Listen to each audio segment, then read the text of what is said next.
बताते हैं आपको।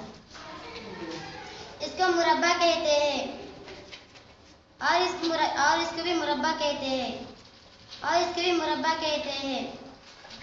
और ये लकीर दिख रहा नहीं है, खते मुस्तकीम बोलते हैं।